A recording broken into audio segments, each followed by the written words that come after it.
let's talk Momigami. Oh my gosh, it is something that has just lit me up. I have had such fun. The other day, I was walking with a friend and I had a sweatshirt on I had been working on in the studio ahead of going out walking with her.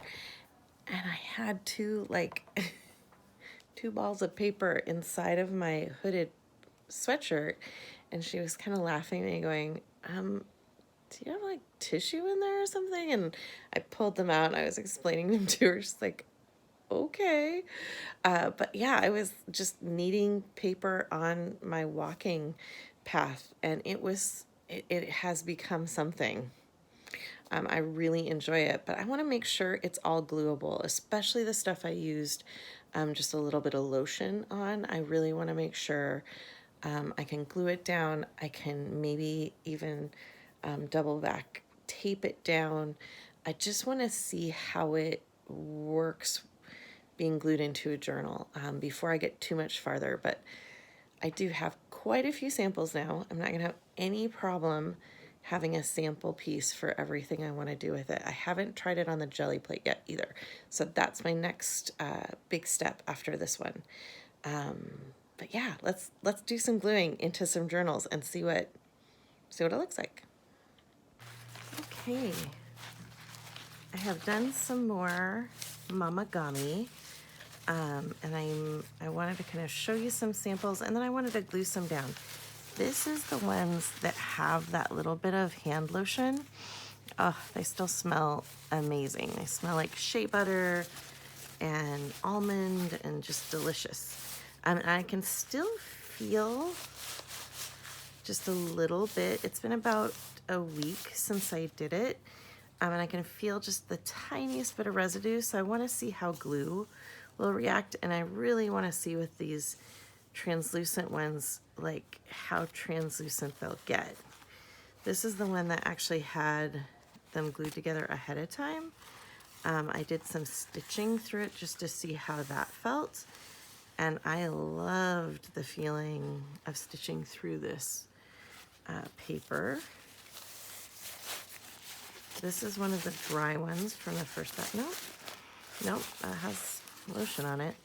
So there's some with lotion, some without. This one's dry one. This piece is really disintegrated on the sides. I really think that the texture I like the best is definitely the deli paper with the Momigami technique. Yet again, another piece. This had been jelly printed, so it had some acrylic on it, but it just really thrashed, and I didn't really like how it folded up. But it was good. It was a worthy look. I also did, because this is what originally got me into the craft, this is what I remember doing when I started doing Momigami, is paper bags. So I did a paper bag. I cut off the bottom, and then I just left it as a loop because I wanted to see if I maybe wanted to make it a cover and like stitch through it. This is a new cheesesteak place that my son especially is really liking. Pardon my cheesesteak. Well, obviously it's all about trees. It's quotes about trees and little tree-like textures. I obviously love the recycled nature. I did a lot of stitching on my machine through this. Whenever I find a really neat tree picture, I put it in here, and I think some Momigami, like on near some of these. This is a piece what is this? This is Yupo, I think, with acrylic on it.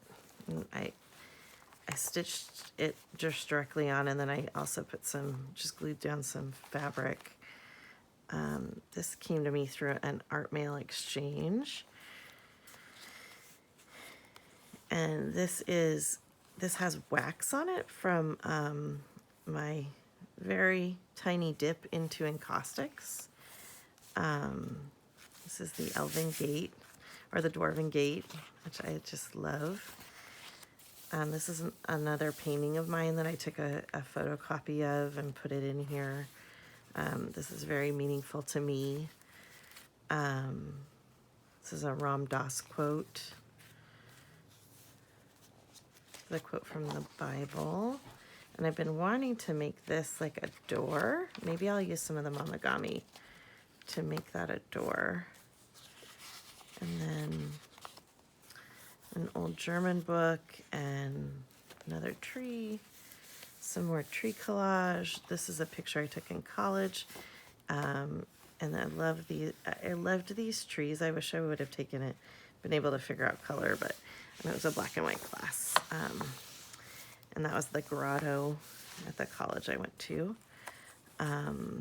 Another tree just painted back. Some more cut work. Nothing is more beautiful than the loveliness of the woods before sunrise. I have a lot of tags sewn on here. I love how the fabric has added to it, and I have some just really interesting trees. So I'm going to put some Momigami on here and see how it goes. Hello, darling. Dobby just came up to say hi. Hello, honey. I'm going to tear this off. I love torn edges, so I'm going to go through and just tear off this cut edge. What you doing, baby?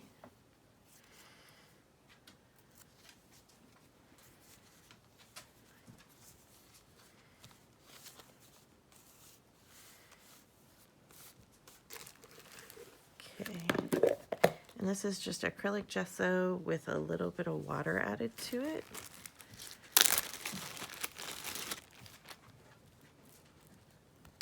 Hey, babe.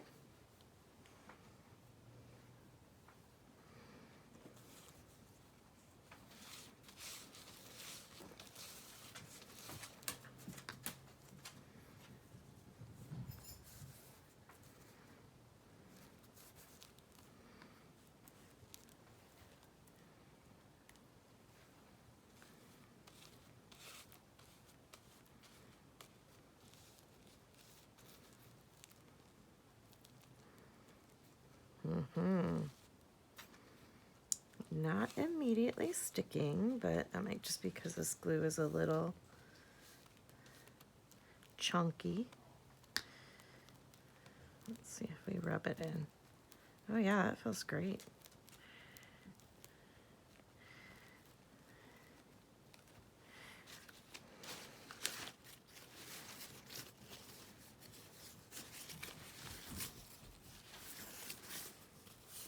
There's that one piece I really wanted to try, so I'm just going to do that here.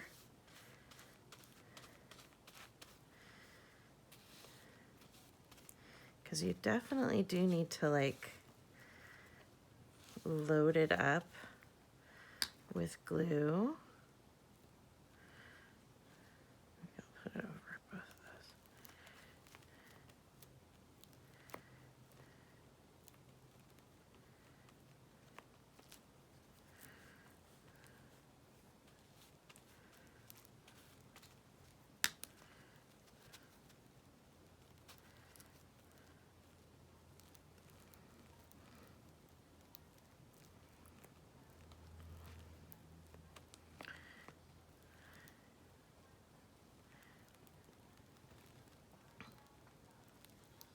Does look like I'm getting pretty good lucency. So this is just a touch of non-Momigami deli print paper. So I'm gonna try gluing this down in the same exact way, just so we have a like sample.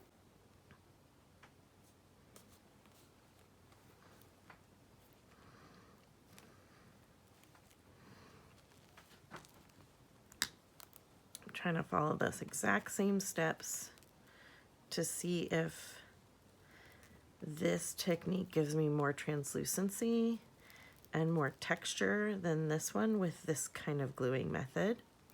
To another centered piece, I also pulled over this little journal, and I think this is just a quick fold journal with lots of little, it was a bunch of offcuts. There's some stamping in here, but I think I'm going to use this little guy, which can hook into here, but I might hook it into the tree journal. I love to put little journals inside of other journals, and this seems like a really nice size for a sample journal. So I have got my piece of my big tree journal.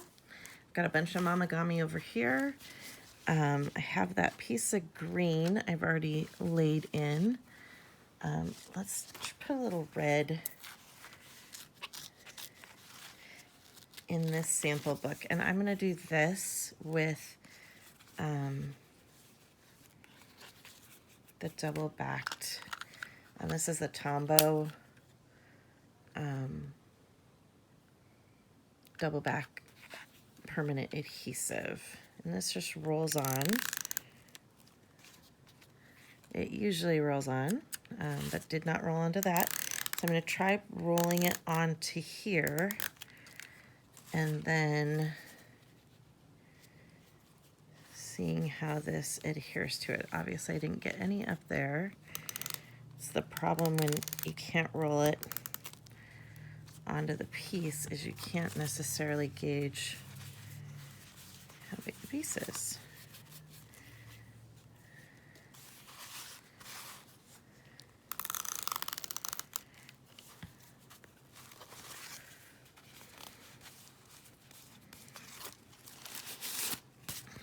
I always like to cover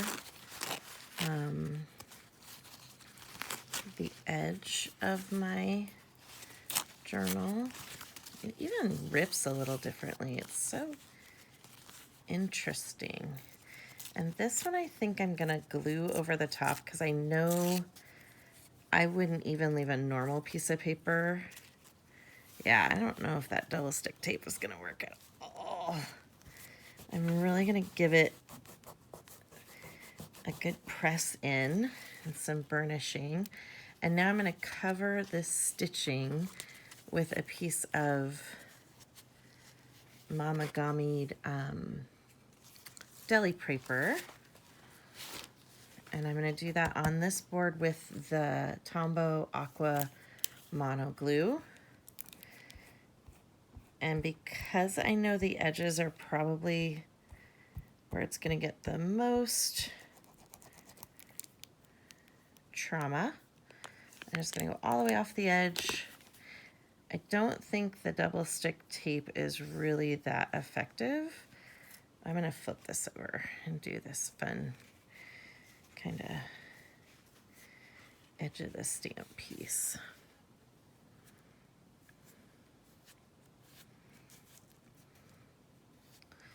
But that glue feels very effective, and I love how it kind of melds in and really shows you how translucent it's become.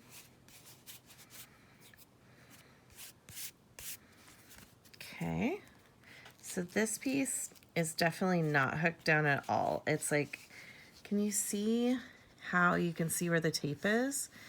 It's like pulling fibers off of this folded stuff. So I'm gonna go back in with this glue and just say, I know for sure this has failed, at least for this thicker paper. We'll try it on deli paper just to be sure.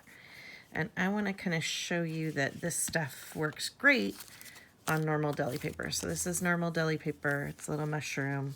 It's not little enough. It's too big for this sample book. Let's move it. Let's put it here. I always feel like mushrooms are such a part of the tree story. So I'm just going to show you how this lays down on deli paper. And the real best part of this stuff is being able to put it on the piece that you're hooking in, not on the book itself. I like it there. I don't quite like it because it's almost the same size as this, but maybe on this piece. And maybe with like a quote about mushrooms. I like that idea. Okay. Lay that down. And it is just in there. It's really hard to get underneath an edge. It'll do fine on that fold. It's just really nice, quick way. Oopsies, sorry to not get in there. It's just a really nice, quick way to get a piece in a book. Very, very nice and low mess, which is always nice. To like a lighter color. And maybe I want the white. Well, I don't think I have enough room for the white. So I'm going to take this much and put it in to a book with, I think, some of this underneath, even though this one's also very tattered and torn. I just want to see what it looks like underneath this pink. I think I'll do this on the back side. I think this picked up some of the glue from that I was using on this mat because it was wet still. I know these pieces are already at a disadvantage because of how they have that little bit of lotiony, oily texture on them. So I'm going all in on the gluing process. I'm really making sure I get it between the little bit of lotion and the wrinkles. I really want it to adhere, so I'm going for it.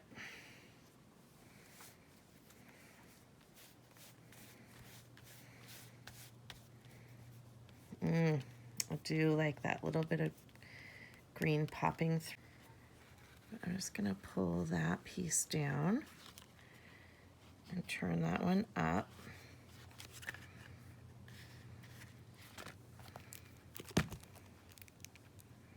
Can usually find those edges that you don't have quite covered.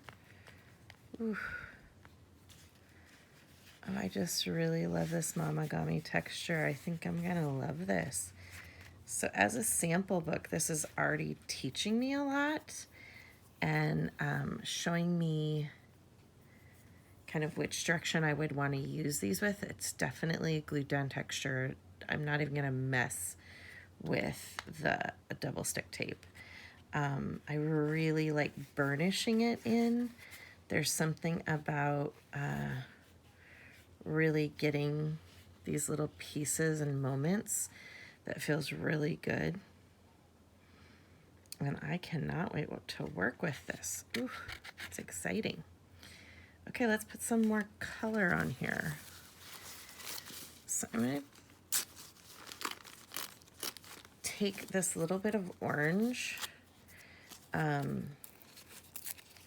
and just see how clear this white will go and how this looks over the top of another color.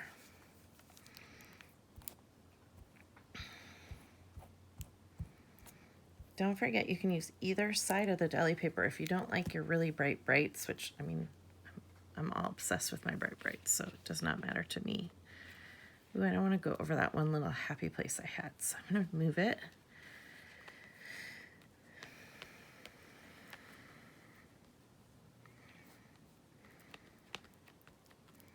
I think you're always going to see that hazy white layer.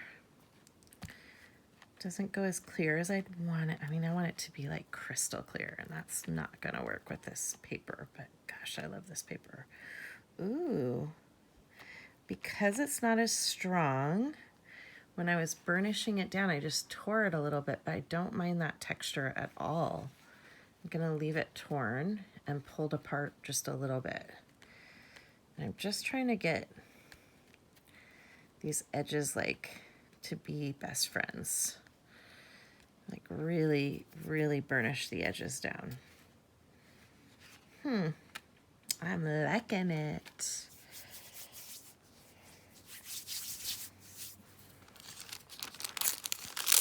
And just as a comparison, I am going to use some of this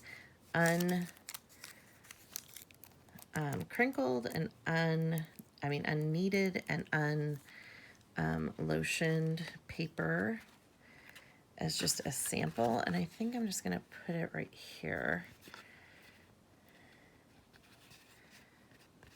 to kind of continue that, and then bend that around just to see how you can really see a difference in the texture. I love sample books that have lots of variety, and I will go through, usually on these little flaps, and speak to what I did on this page once it's dried. So I will go in here and just write down notes about what's what and how and what I'm thinking as I'm working with it. I think that's probably enough glued in texture. Let's check back in with this glue, which was the acrylic gel medium applied with a, this is a Behr paint liner. So this is to paint like the very edge of your wall. I like to put my glue on here so I never mess up any nice brushes. And for me and my students, we always know that is where, that is the item that goes in the glue. This has disappeared, this piece. So the clear deli paper on with stamps on it just disappeared, and of course the white stamps are still there. This has two, and this was the sample piece, and there's a piece of white deli paper right here that you can see completely through. This heavily textured piece of cardstock is really just so luscious. I really love the feel of it, especially against this previously crinkled papers. It's a really luscious book, and it definitely glued down so interestingly. That combined with this has just taught me so much already, and I will continue to sample out probably almost every piece I printed. I will pull a little piece off and glue it into here especially. So I kind of have a good starting place for what the Momigami texture and the Momigami feel is all about. So I hope this was helpful and enjoyable, and I hope you get out there and just create. It's such a lovely place to be when you just need a break from the stresses of the holidays, to get up in your studio or get to a coffee shop and just give yourself a half an hour of working in your sketchbook or working in an art journal. Or if you don't have a half an hour, put some paper in your pocket and crinkle it on your walks. Take care. Happy creating.